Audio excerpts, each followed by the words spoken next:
Good morning बच्चों। आज हम विषय सामाजिक विज्ञान में पाठ 4 राजपूत युग पढ़ेंगे और समझेंगे। बच्चों, मैंने इस पाठ में 2 भाग किए हैं, जिनमें से आज हम भाग 1 की बात करेंगे। तो बच्चों, आपकी तरह ही परिमल नाम का बच्चा टीवी पर ऐतिहासिक सीरियल देख रहा था, जिसमें एक महल का दृश्य था। परिमल के मन में एक प्रश्न उठा कि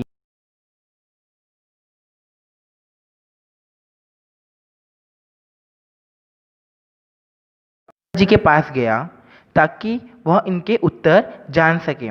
तो उसके दादाजी ने कहा कि प्राचीन समय में ऐसे महल राजा बनवाते थे।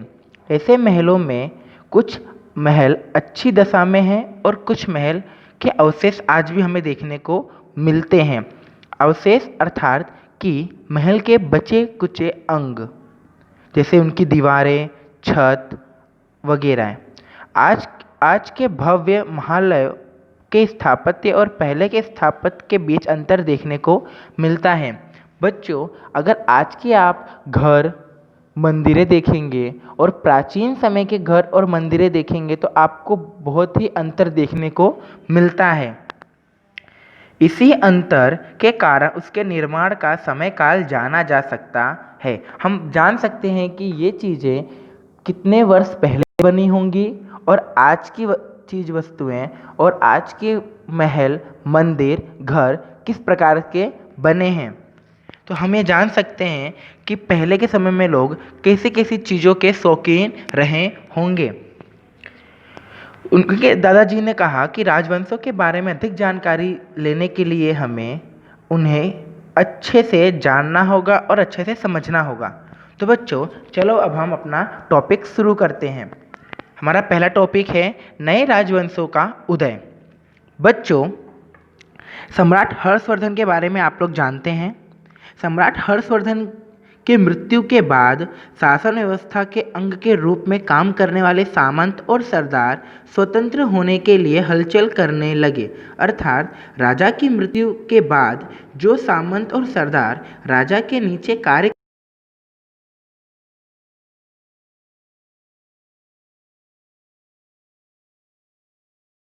जो अलग अलग राजवंशों के नाम से पहचाने गए। बच्चों, इसी समय सामंत शाही भी अस्तित्व में आई थी। सामंत शाही अर्थात कि जो सामंत राजा के नीचे कार्य करते थे, वे अपनी एक अलग सेना तैयार करते थे ताकि राजा को युद्ध के समय में वो सेना की सहायता कर सकें, और राजा को भी जो कर के रूप में धन वह आम जनताओं से, प्रजा से लेते थे, उसका कुछ भाग वह राजा को देते थे और कुछ भाग वह स्वयं रखते थे, जिससे समय बीतते सामंतों के पास अधिक धन और सेना एकत्र होने के बाद वह स्वतंत्र हो गए और उन्होंने अपना एक अलग स्वतंत्र राज्य स्थापित किया। बच्चों, इसी को सामंतशाही कहते हैं। 7वीं सदी के अंत में सम्राट हर्ष के साम्राज्य की राजनीतिक शक्ति की एकता टूट गई। अर्थात जो सामंत और सरदार एकजुट होकर कार्य करते थे, वे राजा की मृत्यु के बाद अलग अलग हो गए, जिससे उनकी एकता की शक्ति टूट गई। सामंतशाही शक्तियों का उदय हुआ और भारत अनेक छोटे बड़े राज्यों में बट गया। बच्चों, भारत के राज्य किन अलग अलग राज्य वंशों में बटा, उसके बारे में हम जान लेते हैं। तो बच्चों, भारत 2 भागों में बटा, एक उत्तर भारत के राज्य, दूसरा दक्षिण भारत के राज्य। अब हम जानते हैं कि उत्तर भारत के राज्य में किन किन वंशों का शासन था और दक्षिण भारत के राज्यों में किन किन वंशों का शासन था। तो बच्चों, उत्तर भारत में गुज्जर, प्रतिहार,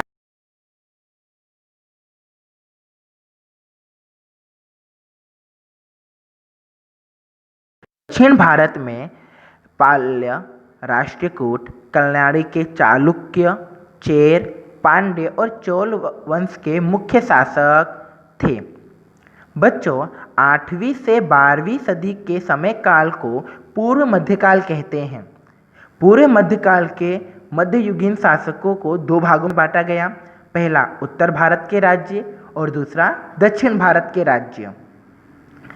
बच्चों, अब हम बात करते हैं पहले उत्तर भारत के राज्य की, फिर हम बात करेंगे दक्षिण भारत के राज्य की। ओके बच्चों, अब हम स्टार्ट करते हैं हमारे उत्तर भारत के राज्य।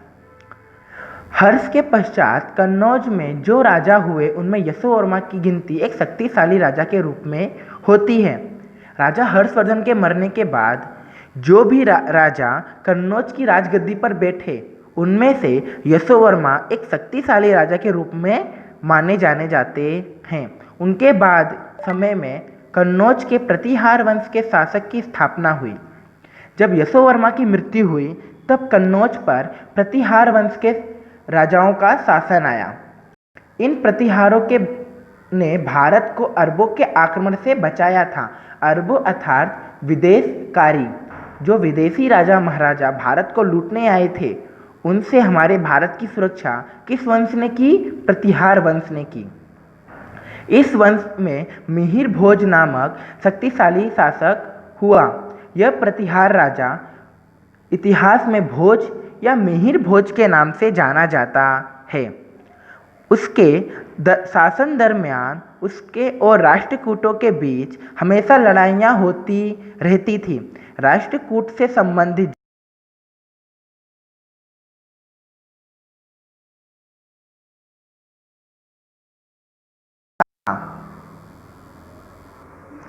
उज्जैन मालवा के मुख्य शहर थे। उज्जैन और धारा नगरी यह मालवा के मुख्य दो शहर थे। धारा नगरी अर्थात आज के समय में हम मध्य प्रदेश के धारा जिला को कहते हैं। परमार वंश के मुंज और भोज अच्छे शासक थे, साथ साथ कवि भी थे। वे राज दरबार में विद्वानों को आश्रय देते थे। राजा भोज ने धारा नगरी को विद्यानगरी बनाने के लिए संस्कृत और साहित्य का अध्ययन के लिए वहाँ विद्यापीठ की स्थापना की, ताकि उनकी धारा नगरी एक विद्यानगरी बन सके और वहाँ की प्रजा को ज्ञान प्राप्त हो सके।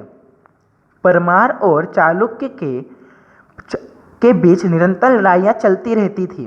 भोज के बाद मालवा की सत्ता कमजोर पड़ गई।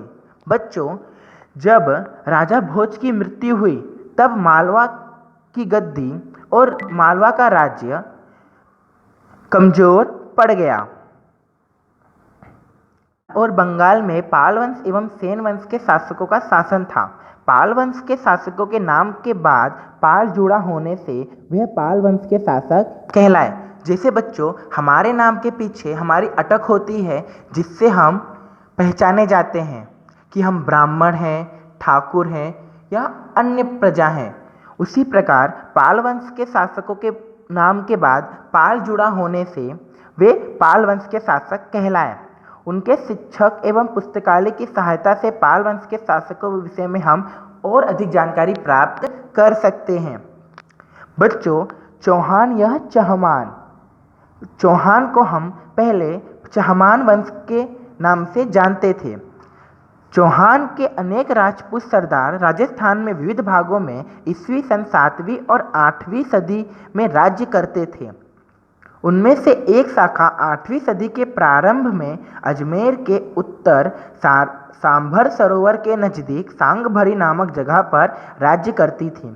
12वीं सदी के अजय राज सांगभरी की गद्दी पर बैठा।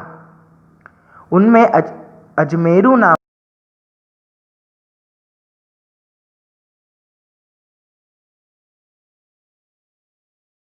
चलता है कि अजमेर का प्राचीन नाम क्या है? अजमेरू। ओके बच्चों, और चौहान को हम प्राचीन समय में क्या कहते थे? चहमान। ठीक है बच्चों, चौहान वंश के शासकों ने तोमर की राजधानी ढिल्लक अर्थात दिल्ली पर विजय प्राप्त की और अपने राज्य की स्थापना की। बच्चों, दिल्ली का प्राचीन नाम क्या है? ढिल्लक।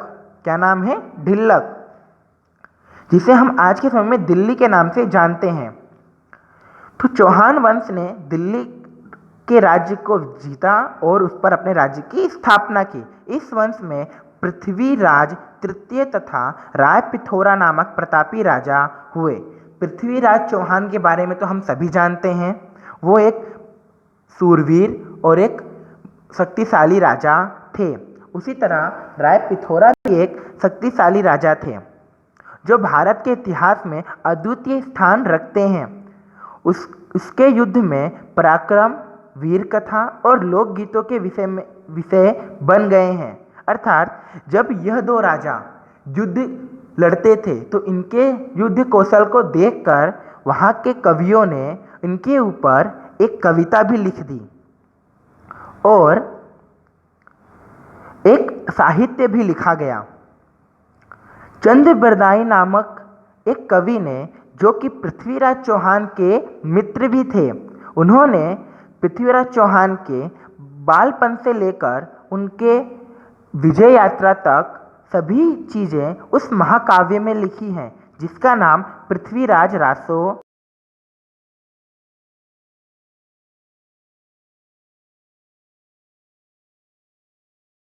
इस युद्ध की जानकारी हम आगे के प्रकरण में पढ़ेंगे, अर्थात आगे के पाठ में समझेंगे। ओके बच्चों, अब हम आगे बढ़ते हैं।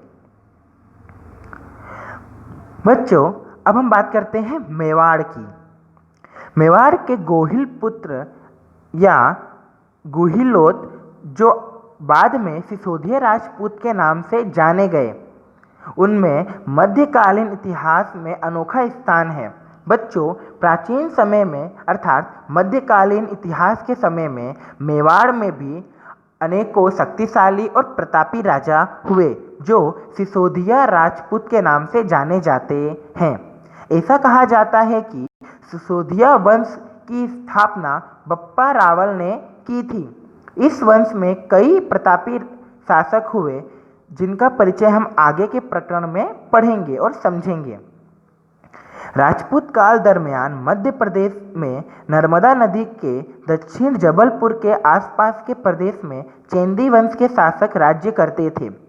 बच्चों, मैं आपको बता दूं कि सिसोदिया राजपूतों में राणा सांगा, राणा कुंभा, महाराणा प्रताप जैसे वीर और प्रतापी राजा हुए। ये सभी राजा सिसोदिया राजपूत से बिलोंग करते थे, अर्थात सिसोदिया राजपूत के वंश के थे, और जिनमें महाराणा प्रताप का नाम अद्वितीय स्थान पर लिया जाता है। अब हम बात करते हैं नर्मदा नदी के दक्षिण जबलपुर के आसपास के प्रदेशों में चेंदी वंश के शासक राज्य करते थे, जो कलचूरियों या चेंदी राज्य कहा जाता था। उनकी राजधानी त्रिपुटी, जो आज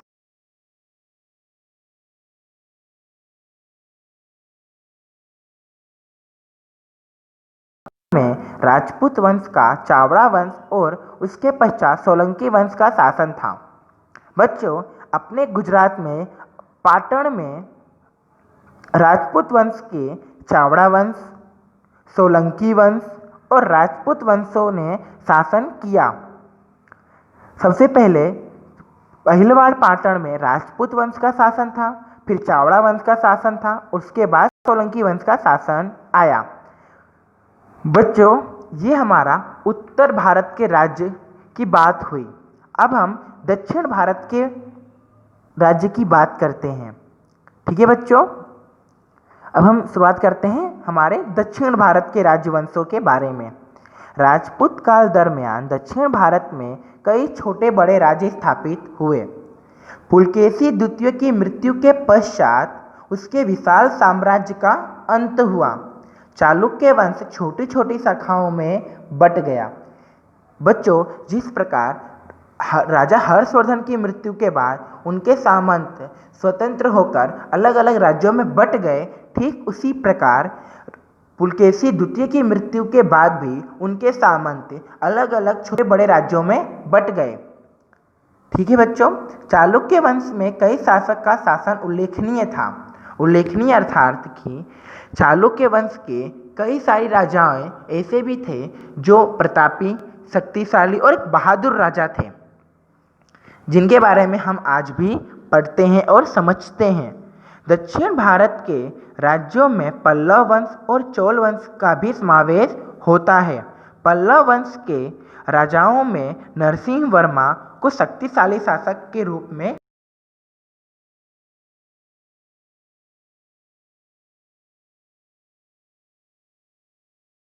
उसी समय होती है, अर्थात पल्लव वंश के शासकों ने कई मंदिरों का निर्माण किया, जिनमें कांची के कैलाश मंदिर अद्वितीय स्थान रखता है। इस समय के शासन साहित्य और कला के भी प्रेमी थे, जिनकी प्रेम कथा हम प्राचीन समय के मंदिरों की शिलाओं पर देखते हैं कि मंदिरों की दीवारों पर अद्वितीय शिल्पकला दिखाई जाती है, अर्थात मंदिरों के दीवारों को छेनी और हथौड़े की मदद से तराश कर वहाँ पर अलग अलग प्रकार की मूर्तियाँ देखी जाती हैं। जैसे कि आपको उदाहरण बता दूँ तो कोणार्क का सूर्य मंदिर, मोढेरा का सूर्य मंदिर, ठीक है, गुजरात का गलतेश्वर का कैलाश मंदिर। आप लोग इन मंदिरों को देखेंगे तो आपको समझ में आएगा कि पहले के समय में लोग किस प्रकार से कला के प्रेमी थे।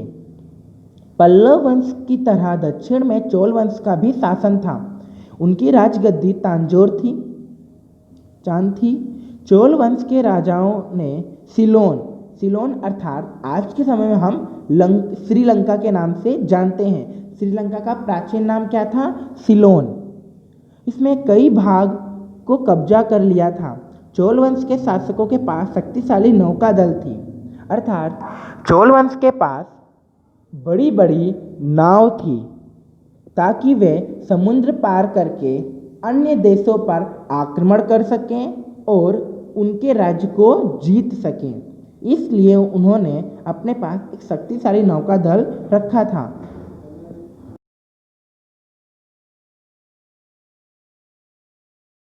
उन्होंने राज्य प्रशासन की सुंदर व्यवस्था की थी। उसने जमीन परिसीमन और स्थानीय स्वराज की शुरुआत की थी। तो बच्चों, यहाँ पर हमारा पाठ भाग 1 खत्म होता है। बच्चों, नया भाग नए वीडियो में। आज के लिए इतना ही। Thank you.